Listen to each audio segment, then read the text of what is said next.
Magandang umaga po sa inyo lahat. Good morning. Ito na ang Bitag Live in the morning, Monday, February 22. Ngayong araw ho, mga boss, kumusta ho kayo? Kumusta ho mga suki ho natin sa ibaing dagat? Mga sumusubaybay ho ng Bitag Live every morning sa PTV4 ho tayo napapanood. Eksklusibo ho. And kamay ho'y sabay ho napapakinggan sa Radyo Pilipinas 738 and sa aming YouTube TV Bitag Official. If you haven't subscribed, subscribe to be notified. And also sa aming website, bitagmedia.com mga bossing. Sa Facebook page, sa Bitag Live, live streaming ho tayo mga boss. Ngayong umaga, pag-uusapan ho natin yung mga issue. Una sa lahat, bago sasabihin ko sa inyo, yung aming public service, mga boss, importante ho ito na masundan nyo. Partikular ho itong pulis na kung saan na-nurture ho sa Teresa Rizal. Pumasok na ho yung NAPOLCOM, si Vice Chairman ng NAPOLCOM, si Vitaliano Aguirre, dating Department of Justice Secretary. Ganun din ho yung PNP Internal Affairs Service nang himasok na ho matapos mapanood yung ating broadcast last week. Kaya nag-iimbestiga ho sila. Sino ho tong pulis na to? Bay, kilalanin niyo ho siya, no? Nagtitinda na ho ng mga LPG, ng mga pekendos.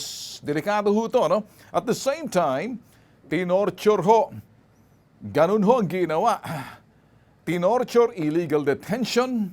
Kaya lumapit ho sa Bitag, nagpatulfo. Anong ginawa ho namin, mga bossing? Hindi ho namin titigilan ho to hanggat hindi ho namin nakita naghihimas na matatabang rehas. Pero una sa lahat, dapat matanggal ho sa serbisyo. Hindi lahat ho ng mga pulis ay masasama, marami hong matitino.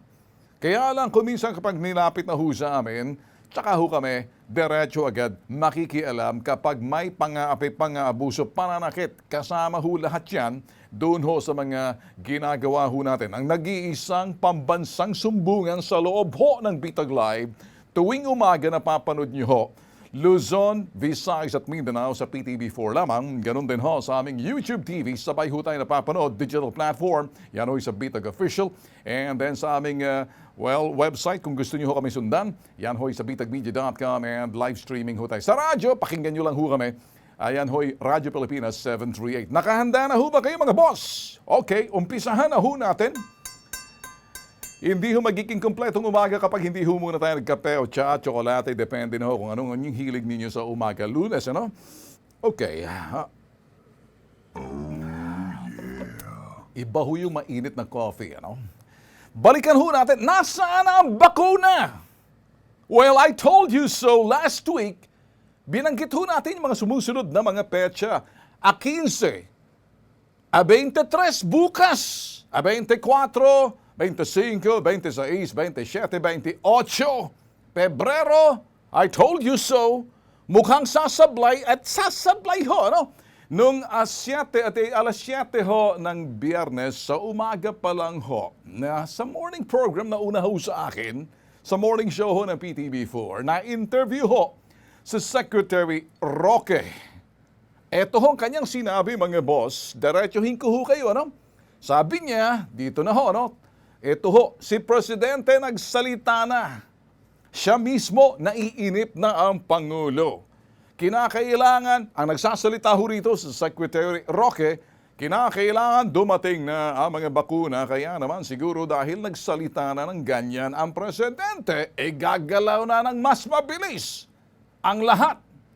May ibig sabihin ho rito, mga boss, kasi kamakailan ng Thursday last week, nagsalita ang Pangulo, tinanong pa ho, ano pa bang kailangan natin para dumating ang bakuna? Ang Presidente ho nagsalita, kita ho yan sa buong Pilipinas nung siya ho'y nagkaroon ng, ito'y parang dating yan reporting to the people. Ngayon, last week, mga boss, ano hong sinabi ng Pangulo? Ano pa bang kailangan natin, mga bossing? Ang Pangulo nagsalita, ano pa bang kailangan natin? Ito hong sagot nitong si Vaccine Czar Galvez. Sir, storage facility from third party kinakailangan natin. Kung titingnan nyo, may mga conflicting statement na ho si Secretary Galvez. Hindi ho natin binabanatan to. Nabubuysit ang Pangulo. Natatanong na ho lahat, pati ang taong bayan. Kaya kung kayo ho'y naiinip, tignan nyo lang ho rito. Wala ho tayong binabanatan bagkos statement of fact, chronology of events, sinusundan ho natin. Kaya importante malaman niyo ho nito. Sa PTB4 ho tayo, wala ho tayong binabanatan. Nagsasalita lang ho tayo dahil ito ho yung mga issues na kinakailangan masundan dahil nasosobra ng pagkainip ng taong kahit na nga ho ang Pangulo, si Presidente Duterte na ang nagsalita. Kaya si Secretary Roque, nang umaga in-interview sa morning show, natatandaan ko, sinabi niya, tatapatin ko na kayo. Ang nagsalita ho si Secretary Roque. Ang sabi niya, si Presidente, inuulit ko, nagsalita na, siya mismo naiinip na. Kinakailangan dumating na ang bakuna, kaya naman siguro dahil nagsalita na ng ganyan ng Presidente, igagalaw na ng mas mabilis ang lahat. Noon ho ng Biyernes ng umaga. Umaga ho yan. Kaya lang nung Biyernes ng tanghali, here we go! Nag-apologize si Vaccine Czar Carlito Galvez. Habang siya'y nasa meeting ng Coordinated Operations to Defeat Epidemic team sa Pateros. Ano ho sinabi ni Secretary Galvez? Mga boss, eto ho sabi niya, in English, have a little patient. Tagalogin natin, magkunting magkunting pasensya naman. Ibig sabihin, haba-habaan yung PC ninyo. I apologize because we don't control our supply chains for the vaccine. Siya daw ho'y naghumihingi ng paumanhin kasi hindi natin kontrolado yung supply ng sinasabing bakuna. I hope you understand the situation of the government. Sabi niya, sana naman maintindihan niyo ang sitwasyon ng ating pamahalaan. Talaga, bakit mo sinasabi ang pamahalaan? Ang Pangulo'y galit na. Naiinip na. We are doing everything. Ginagawa namin ang lahat. Tagalog ho yan. Especially the Food and Drug Administration.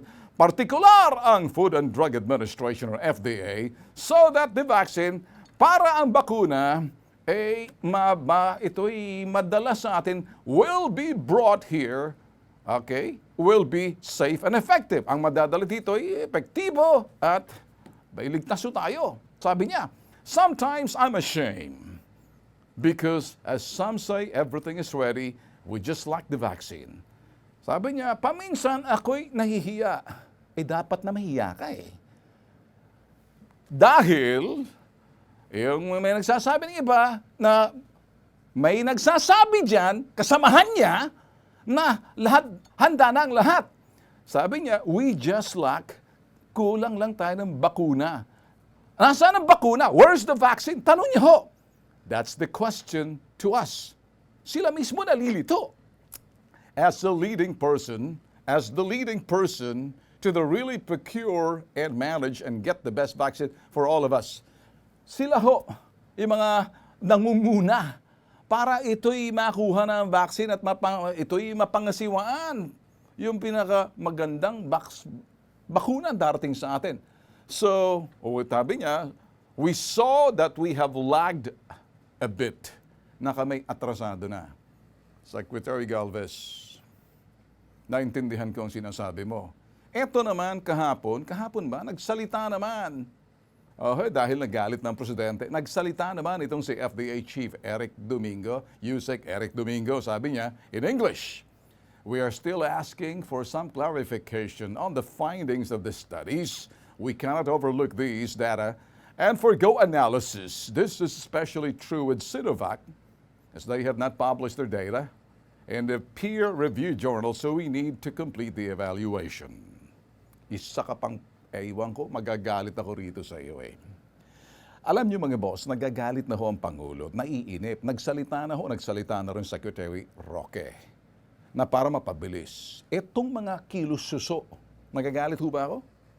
Read my lips kung nagagalit ho ako. Kung ang Pangulo'y galit para sa taong bayan. Si Ben Tulfo nagsasalita rito, dapat malaman ni Juan de la Cruz na may kunting problema rito sa mga sound bites, ito'y mga narratives kung tawagin, mga binibitiwang salita ni Galvez at itong si Domingo. Ano kaya nangyari dito kay Duque? Si Duque kasi overall, Department of Health, alam niya, tao niya si Domingo. Tingnan si Domingo. Itong si Domingo. Pakita. Yan si Domingo. Ito naman si Galvez, they're working closely ni Duque, si Galvez at itong si Domingo. Kaya itong tatlo lang dapat siguro pinag-uumpog-umpog ang ulo ng Pangulo kasi sila ho ang dahilan ng problema eh. Sila ho yung mga maraming mga sinasabi na iinit na ho ang taong bayan. Partikular, itong si Domingo, unahin natin. Ikaw, Yusek Domingo, kinig ka lang, ano? Hindi kita nila-lecturean dito. Marami kang sinasabing, kung minsan nakikita ko, marami kang sablay eh.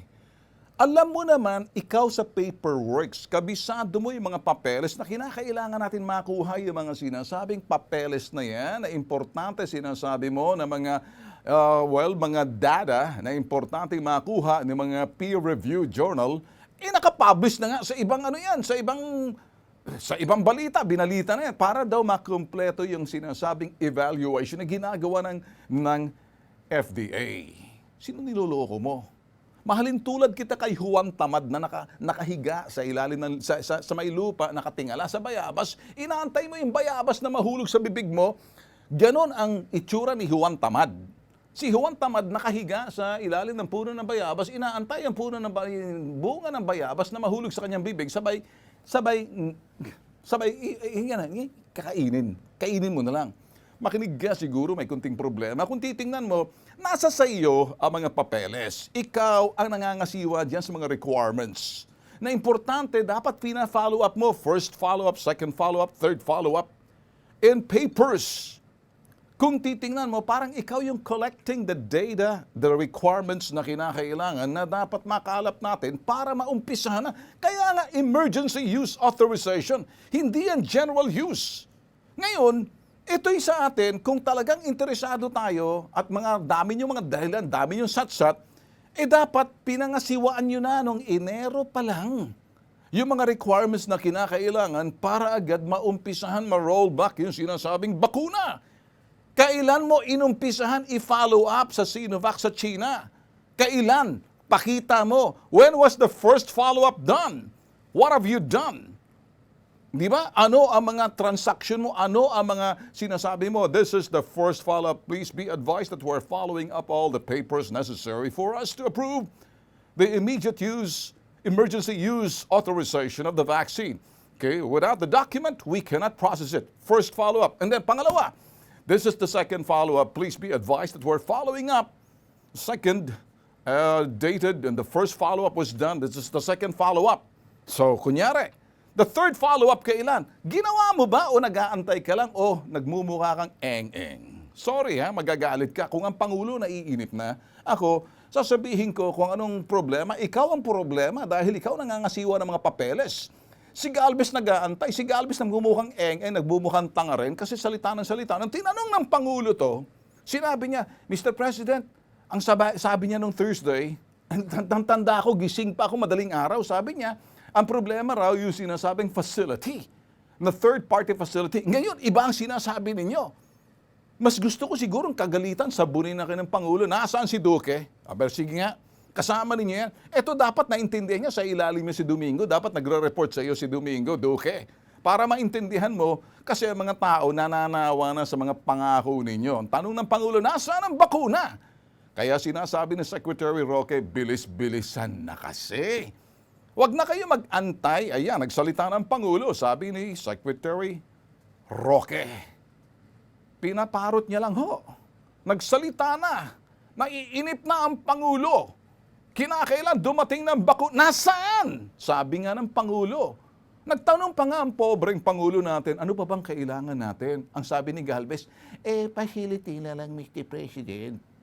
Ngayon, sorry ha, hindi pa dumarating kasi alam mo nang the best. Masas hagwash, kakaning baboy yung mga pinagsasabi ninyo. Kagalitan nyo na, Mr. President, itong mga tao ng mga ito, malamang hindi sinasabi sa inyong katotohanan, kaya tuloy nabubuking. Ikaw, Duque, lumabas ka na, magsalita ka. Hambalusin mong tao mo si Domingo. Nagagalit ba ako? Hindi. Nagpapaliwanag lang kasi nakikita ko kung saan ang sinasabing sigalot na kumbaga, pasa-pasa kayo, dinidribble yung taong bayan. Magagalit sa inyong Pangulo. I-expect ko. Well, unless kung mabait ang Pangulo sa inyo, hindi kayo kakagalitan. But I expect, dahil nainip pag ang Pangulo nainip na, may tatamaan siya. May tatamaan siya. Mark my word. Prove me if I'm wrong. Ngayon, kung hindi, baka sakaling sabihin ng Pangulo, o sige na nga. sige na, magdahilan kayo. Kaya tuloy, sus Mariosep, ang mga tao, sabi kayo ng sabi, parang labas, pasok sa tenga. Kumbaga, ilabas nyo na pag nandyan na, tsaka siya mag-usap. Dami-dami, eto no, sasabihin, eto ganito, eto ganyan. Kami ngayon nagsisimulate. Naku, simulate. Simulate nyo nga mga utak ninyo dyan, sama-sama nyo na para gumana ng tama yan. Hindi yung parang kilo susuki. Ganun lang. Change topic mga boss. Ang dami ko pa sang topic na pag-uusapan sana. Oy, kumusta ba? Ay, sabi nila may yung speed daw ng internet sa Pilipinas nag-improve na. Talaga? Ito pa itong lunes na lunes, binubuisit yung taong bayan. Hindi ako'y nagsasalita lang sa damdamin ng taong bayan. The speed internet in the Philippines has improved. Says who? Sino may sabi niyan? Kumusta ba kayo smart? Kumusta ba kayong globe? Kumusta ba kayo dito, dyan, doon? Dito nga pala, third party. Dito, dyan, doon. Nasaan? Anak ng tipaklong kayo. Sino ba tong third party? Sino ba tong nagsasalita rito putok sa buho na dumakas na daw internet? Ano bang pangalan nitong hinayupak na internet na ano bang kumpanya? Okla! Ino-okra tayo. Okray siguro. Bakit ino-okla tayo? Okla! OOKLA based on Seattle, Washington. Nakabase ho sila sa Seattle, Washington. Kung di ba naman kayo mga kulang-kulang din kayo sa Seattle, Washington, kayo sa Okla. OOOKL. Di kaya ino-okray. Baka OORRAY. Okray. Okray ninyo. Sino niloloko ninyo? Magkano bang binayad sa inyo ng Smart and Globe, tsaka dito, dyan, doon, dito, dyan, doon, smart mga ba? Smart ba kayo? Globe nga ba? Kakahiya ang serbisyo ninyo. Sino niloloko nyo, magagalit ang taong bayan sa inyo? Mabilis na nag-improve na raw yung internet sa Pilipinas? Talaga. Magkano binayad ninyo? Kayong tatlo nagsama-sama na. Globe, Smart, PLDT. Asan yan dito, dyan, doon? Wala, hindi pa kasama. Pakita nyo nga si dito. Yan, dito. Dito, telecommunication, telecommunity. Dito, dyan, doon. Hindi mo makikita. Baka si Imbornal. Huwag nyo nga pinagluloko ang Pilipinas.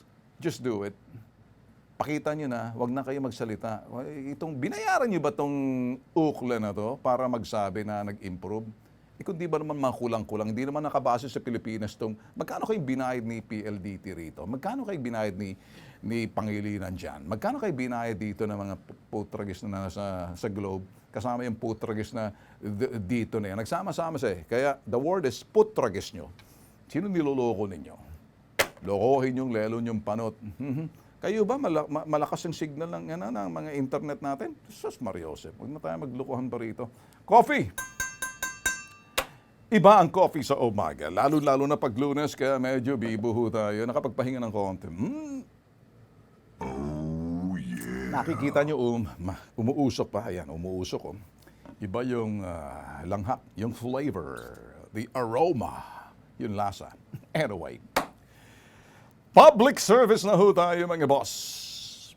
Kung kayo ho'y nakakaranas ho na talagang pang-aapi, pang-aabuso, pananakit, panggigipit, pagbabanta, wag na ho kayo mag-aalinlangan, diretso na ho kayo agad sa anyone from the Tulfo brothers, simula ho doon sa pinakasikat si Tul Rafi, and then si Tul Erwin.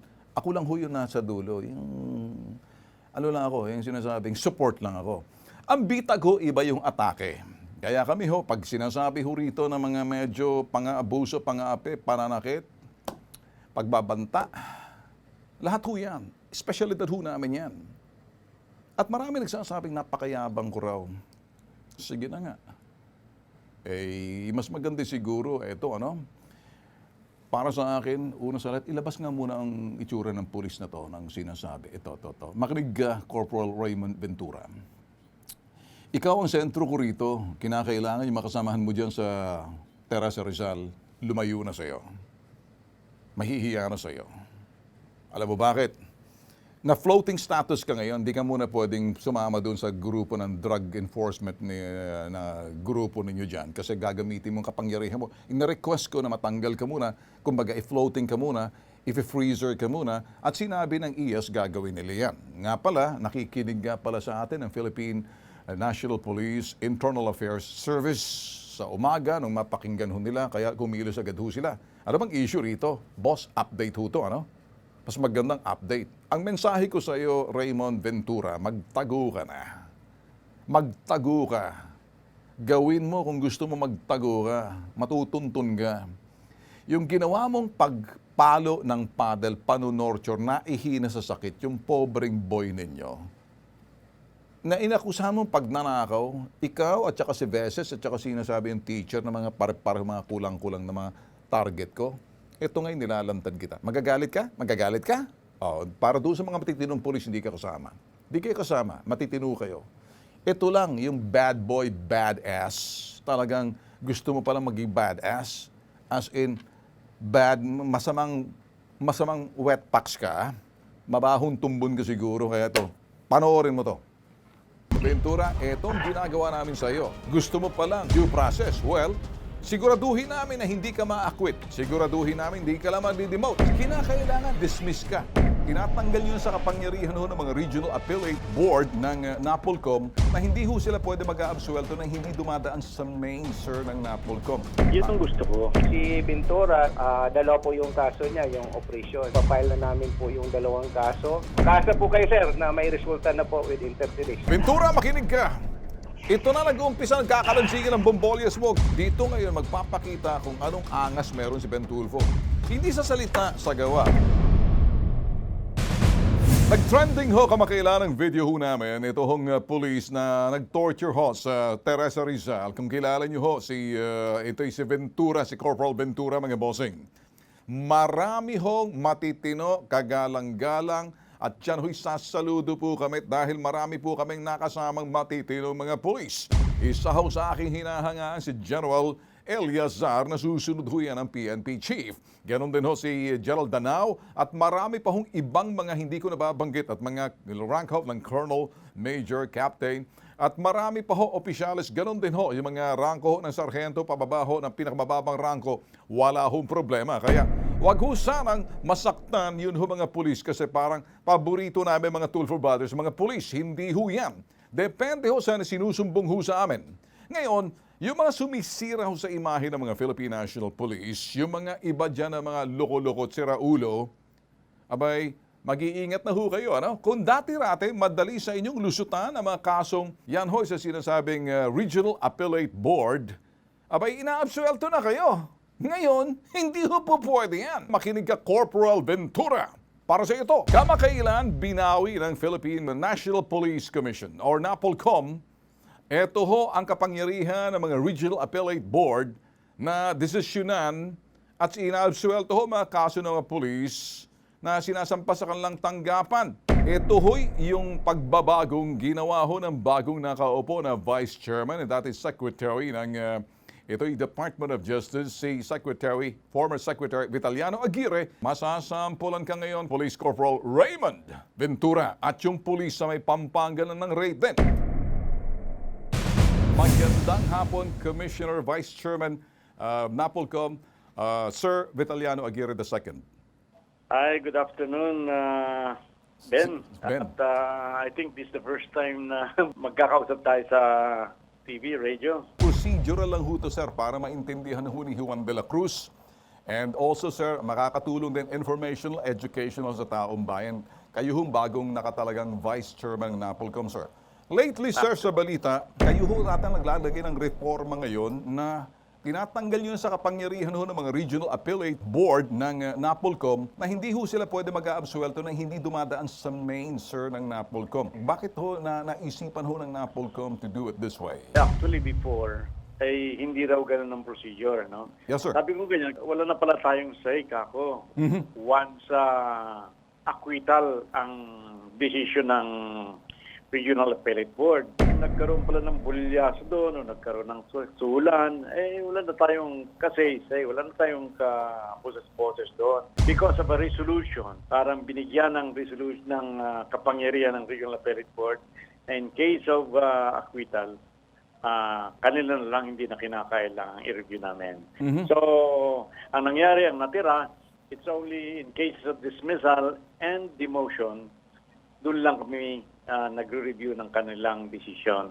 Para mangyari yun o ma-reverse ulit, mapunta sa dati, dapat magkaroon ng resolution again ang board ng NAPOLCOM na bawiin namin yung binigay naming kapangyarihan sa Regional Appellate Board. Did you initiate this yourself because you saw something before? Kasi Department of Justice Secretary kayo. Talagang ito bang nagtulak sa inyo, sir, na parang tingnan nyo na maigi kasi may mga ibang kasong pulis, nagkakaroon uli ng kaso, yung reforma, inumpisahan ho ninyo, sir? Parang binigyan ako ng marching order ng Ayun. ating Pangulo. May problema si PRRD ngayon. One ng noon, at that time, early January, itong USCA case, tapos sinundan ng Dasera, ay mainit na mainit sa balita. So talagang kinakailangan natin ang reforma. Hindi naman sinasabi natin na kalat na ang ganitong pangyayari. Pero naniniwala ko na isolated lamang yon. Okay. At there must be some reform to be made. Nagkaroon kami ng pagkakataon sa NAPOLCOM in bank meeting. Meron dong 103 cases. We removed 36 police officers. Okay. 2 of them colonel for grave misconduct. Tapos meted the ultimate penalty of dismissal for 36 police officers. Okay. And 17 police officers were meted the penalty of 1 rank demotion. Okay. 10 police officers with Okay. suspension, Okay. ranging from 20 days to 6 months, and yung pinaka-light na penalty namin na reprimand sa 3. So, Okay. medyo marami-rami din itong na-dismiss na ito, 36, and 2 of them were police colonel. Of course, yung tungkol nga pala dito sa colonel, palibasa ito is sa 3rd rank na. It will be submitted to the President for approval. Okay. Kasi presidential appointees na ito. Sir, ano hong inyong masasabi para doon sa ating sambayanan? Anong proseso, procedural? Siya ba'y pupunta muna sa IAS or pwedeng dumiretso sa NAPOLCOM, sir? Isa yan sa mga nirereklamo ngayon. Napakarami daw na yung mga bodies na pwedeng tumanggap ng mga reklamo sa pulis. Kaya isa yan siguro dapat nating i-streamline para hindi nalilito ang tao. May ilalapit ho ang pambansang sumbungan or PTB4 sa tanggapan niyo ho ninyo. Isa hong case ho na panunorture ho ng isang pulis natin doon sa Rizal sa tulong ho namin para maimbestigahan, sir. Diretso na ho siguro dito sa main, sir. Pwede ho yan, sir? Opo, pwede po yan. As a matter of fact, yan torture na yan. Mga incompetent police. Kasi sino-shortcut nila para ma-solve nila ang krimen, gagamit nila ng torture. In other words, yung kahit naman inosente ka, that was my experience when I handled the case of Hubert Webb na talagang aaminin mo kahit anong ipaamin sa'yo. Sinisiguro ho namin mating sa mga probinsya kami magkakapatid, si Rafi, si Erwin, si Ben, makikipagtulungan ho sa inyong tanggapan. Malaking tulong ho ninyo dito sa pagbabagong gagawin para manumbalik ho yung tiwala ng mga mamamayan ho natin sa ating mga pulis, lalo-lalo na yung mga abusado, sir. Maraming salamat sa mga katulad ninyo. Through your own effort, baka mapanumbalik ang tiwala ng bayan sa ating mga pulis. Maraming salamat, sir, pagtanggap po ng aming tawag. Thank you so much. Thank you. Alright. Thank you, Ben. Magandang hapon, attorney. Ganda po nga Ben sa inyo, sir, Ben Tolpo, at magandang hapon din sa mga inyong mga tagapanood sa inyong programa. Okay, sir.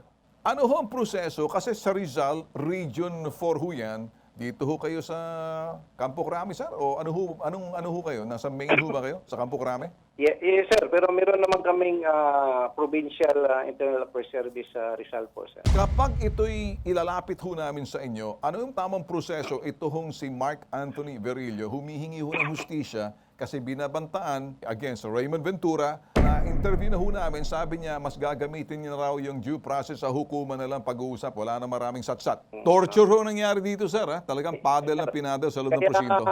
Napanood po yung programa niyo, sir, ay kanina pang umaga ay nag-motoproprio investigation na sila. Ayun. At ngayon sila ay nandoon na papunta sa Antipolo pagka-allocate po yung biktima para kukunan po ng statement. So, meron na kaming initial na ang pwede namin ikaso po ay yung magkasosyo si Raymond Ventura. Sa Jeremy Asayo. Yan. Yun yung grave misconduct si Asayo. Ventura did misconduct for engaging illegal business. And then yun si Ventura na gumawa ng kaharasan doon sa kay Mark Anthony. Okay, yes sir. Dalawa po yung kaso niya, yung operation, sir. Yes sir. So, bukas, sir, kung makumpleto na po itong aming fact findings investigation, ilagay namin sa pre-charge investigation. Po, sir, ay 7 days lang. Okay. And then, ipapile na namin po yung dalawang kaso. Isasama na po namin yung, sir, yung chief of police. Kasi Yes, sir. inamin po niya na chief of police na siya. Then ito ay nangyari doon sa kanyang istasyon. Nako. December 4 pa ito. Nako. At wala siyang ginagawa. Kaya ito ay i-presume na meron po siyang knowledge sa ginawang illegal activities ng kanyang tauhan. So wala siyang ginagawa, wala siyang action. Nako. So, Sabit-sabit isama na. po namin siya ng command responsibility. Tapos po ang aming balak na idemanda. Okay. At maka 20 days lang po yun, sir. Dati ang tagal ng proseso pero dahil dito sa aming experiment yung Nuiscan na natapos namin within 30 days. Kaya lahat ng mga kaso ngayon pinapayal sa IAS, sir, 30 days lang. Makaasa po kayo, sir, na may resulta na po within 30 days. Starting today, sir. Sir, kami ho'y nagpapasalamat kayo pala ay nagmo-monitor sa amin kanina sa PTV4. Napalabas na ho ng part 1 and part 2. Kumilos na ho kayo. Taos puso ho kami nagpapasalamat. Naiiyak ho yung complainant na naririnig ho kayo. Naririnig ho ng taong bayan hanggang sa Amerika. Lahat ho ng mga Pilipino overseas nanunood ho sa atin. Natutuwa ho sa ginagawa ninyo. Wala ho kayong kinakampihan. Sumasaludo ho kami sa inyo, attorney. Yes, sir. Sa biktima, kami po ay nagsiramay sa iyong sinapit sa ating tauhan ng pulisya na nanumpa na iprotektahan kayo at pagserbisyuhan. Pero iba po yung ginagawa, kaya po i-need po natin palampasin po ito. Ngayong gabi, sila po ay papunta na po sa bahay mo kasi natunto na po namin yung address. Sa aming pagsisikap na matuntun po kayo para maumusad na yung kaso kinabukasan.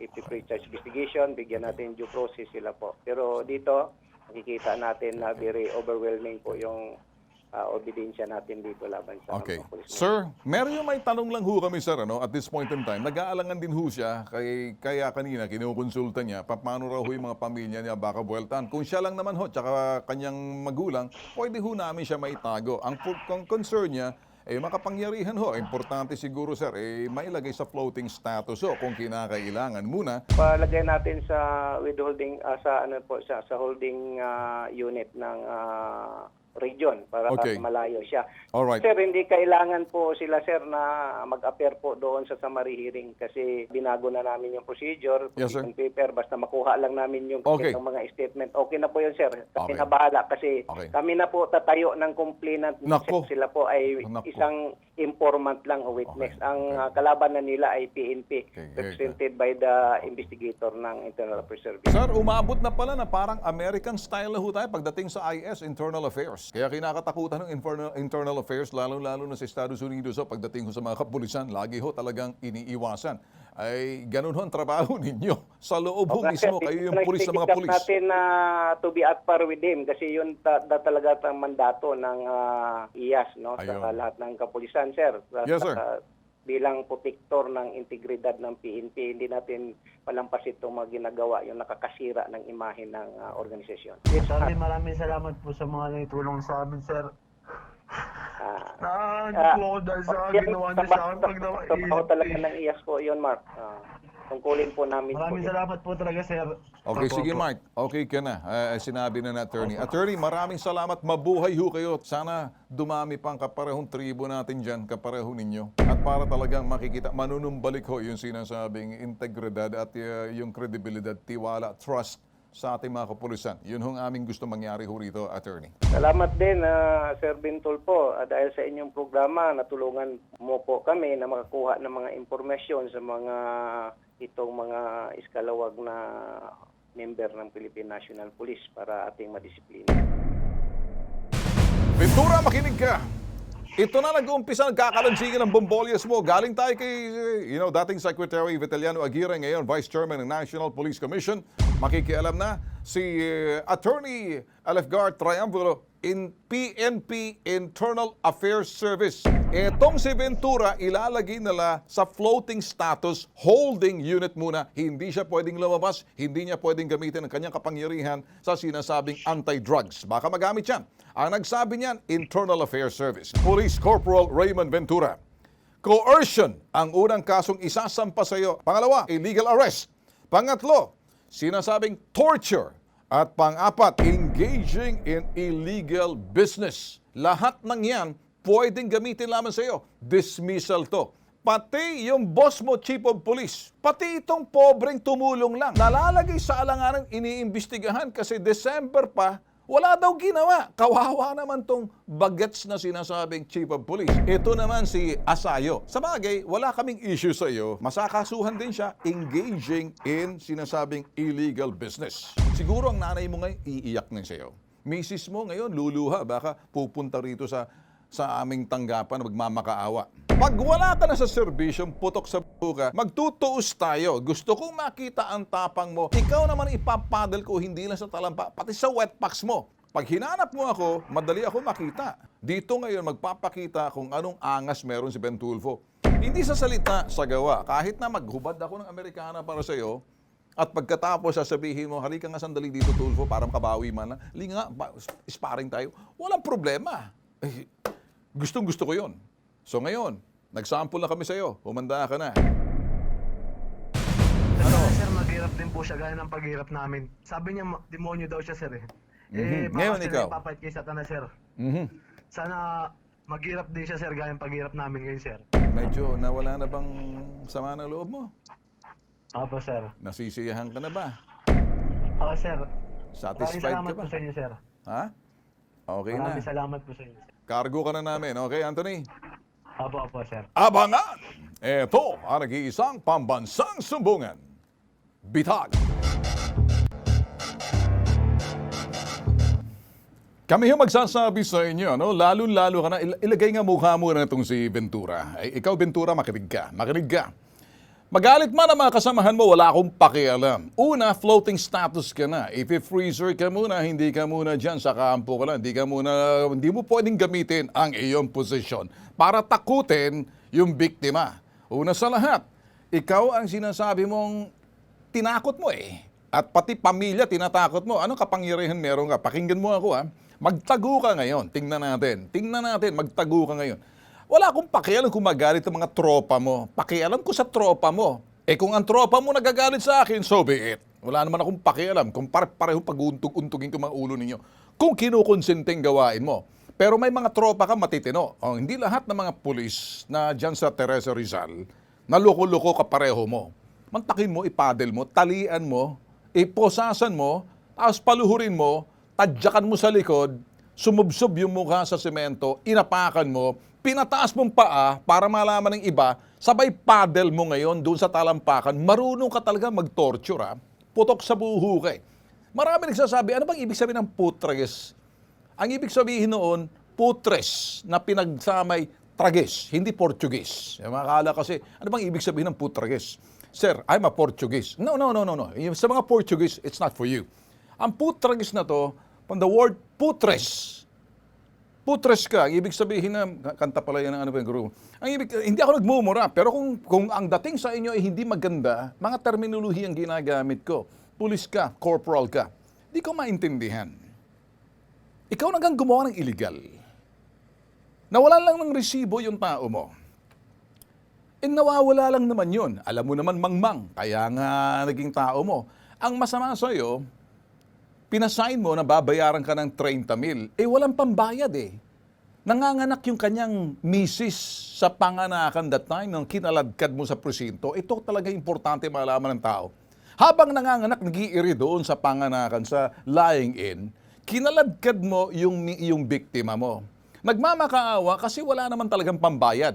So ang ginawa mo, dinala mo sa barangay para pinipilit mo na magsulat doon na ako'y may utang na nawala yung mga resibo ng illegal na negosyo ninyo na LPG. Yan ang binibenta ninyo, illegal yan, pekendos yan. Ngayon, counterfeiting yan.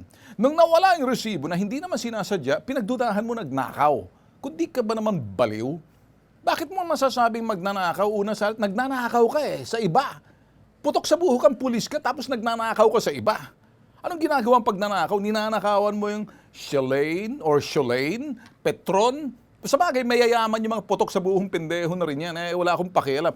The mere fact na nagnanakaw ka, tapos akusahan mo yung tao mong magnanakaw. Sino bang malaking magnanakaw ngayon, kundi ikaw? At alam ng tao mo ninanakawan mo yung mga lalaking kumpanya ng mga LPG. Tinuturuan mo pinturahan yung mga tangke ng LPG para angkinin ninyo tapos lalagyan ninyo ng ibang laman. So, illegal yan. Ngayon, nung nawalan ng resibo, ang ginawa mo, pinagpapalo mo, tinorture mo, naihi sa sakit, nagmamakaawa. Para marinig ng taong bayan na kasuklaman ng ganitong klaseng gawain, sino man ang pulis na gagawa nito, lalabas at lalabas ang katotohanan. Hindi natitinag si Ben Tulfo kahit sino, matagal na, ganito na ako. Ngayon, ito lang ang estilo ko sinasabi sa iyo. Nilalabas ko yung mga bagay na illegal at kasamaan na ginawa mo, panonorture, pananakit, pagbabanta. Sobra.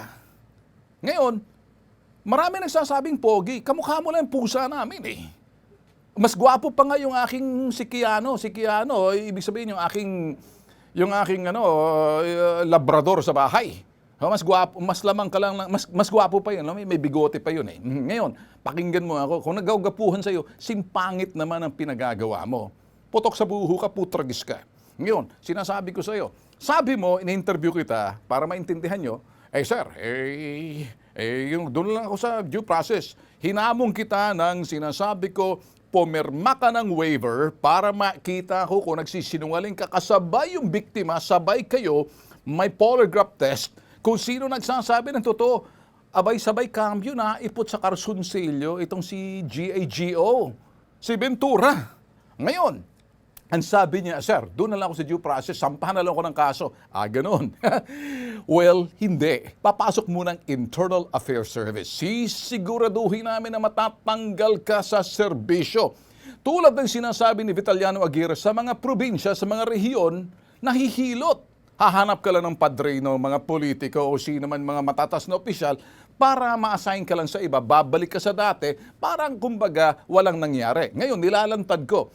All areas, bibitagin kita, lalagay ko lahat ng silo, lambat at bitag para doon o patibong na hindi ka makakalusot. So anong gagawin ko ngayon? Ngayon, nilalantad ko. Hindi ka pwedeng lumusot dito. Due process baka mo. Ayaw mo mag-polygraph test. Hamon ko sa'yo, i-polygraph test kita sabay pati yung biktima mo para malaman kung sino sasabi ng totoo. At pag tuwing nakita ko tumaas at medyo nagiging sasapakin kita sa ulo mo, kasama sa waiver yon. Walang pulis-pulis, patatanggal ko yung uniforme mo muna Kasi kung anong ginawa mo, ganun din ang gagawin ko sana sa'yo. O doon sa mga ibang pulis sasabi, malupit naman to si Ben. Malupit ako sa mga taong malulupit din Ang lengguwahe nito, tatapatan ko, ganun din. Hindi lang sa salita, pati sa gawa. Marami nagsasabing mayabang talaga. Ano kaya ang sekreto ko? Bakit marami nagsasabing mayabang? Sobra ba ang angas ko? Kaya kong panindigan Hindi sa salita, sa gawa. Sa totoong panoorin yung mga classic bitag. Ito nung araw, mga siraulong pulis, nilulusob ko sa presinto Yung agaw ng kamera, nag-alay ng mga, kumbaga, droga, linantahan nila, yung mga ganito. Marami na kami na-enkwentro. So far, may nakipagsubukan ba? Oo. Sa loob ng Kampo Krame, naghabulan kami ng sinasabing major sa loob ng kanyang opisina. Anong habulan? Naghuwad na ako ng jacket ko that time. So far, naging best friend ko yun. Ang ibig kong sabihin, wala akong sinasanto, pareho lang tingin. Bakit ganito kaangas? Pinalaki kami ng aming ama. Militar, sa loob ng kampo, laking kampo kami. Utak militar din kami. Iba ang disiplina namin. So ngayon lang ang sasabihin, marami akong sinasaluduhan pulis. Balik uli dito. Hindi pa ako tapos sa'yo, Ventura. Due process ba? Hindi ka makakalusot kasi hindi ka ma-acquit sa mga rehiyon. Malalaman ni Vice Chairman Vitaliano Aguirre ng National Police Commission at ng IAS, hindi nahaharap sa iyo ang biktima mo kasi poprotektahan ngayon yan kasi tatakutin mo. Kinuhanan ng statement mismo ang Philippine National Police Internal Affairs Service ang rereklamo laban sa iyo at tatayo sa biktima, patay kang bata ka. Sa lahat ng mga barumbado, siraulo, bastos, GAGO, tarantadong, karakal, lahat na kalokohan ng mga pulis na hindi naman dapat, ganito ang aming gagawin sa iyo. Sa inyo, kung sino man kayo. Pero kung kayo matitino, walang problema dahil saludo ako sa inyo ilang beses, puro snappy salute ang gagawin ko sa inyo. Para doon sa iba, ibang klaseng saludo, sasaludo. Ganun ang gagawin ko sa inyo. O ngayon, pintura, nag-umpisa ka na ba? Magtirik ka ng kandila, palambutin ang puso ko. Punta ka ng pinakamalapit na simbahan dyan. Tirik ka ng kandila, sabihin mo, sana lumambot ang ulo ni Ben Tulfo. Hindi, lalambot ang ulo ko hanggat hindi ka hanggat nakita kong matanggal ka sa serbisyo. At pag natanggal sa serbisyo, it's payback time. Tandaan mo yan sa mga ginawa mo. Umayos ka. Kami yun, nagpapasalamat sa inyong pagtutok ho, pagtatangkilik at pagsusubaybay ho lagi sa umaga ng aming programang Bitag Live. Kung sakaling gusto niyo hong makasabay, at ito'y importanteng aking sasabihin, lahat ho ng mga updates, lahat ho ng mga bagong episode for television, at ganoon din ho sa aming digital TV, pwede niyo hong sundan. Iba ho yung unfiltered pagdating ho sa digital. Yan ho sa aming YouTube TV. Iba naman ho yung sa television. Makikita niyo ho yan.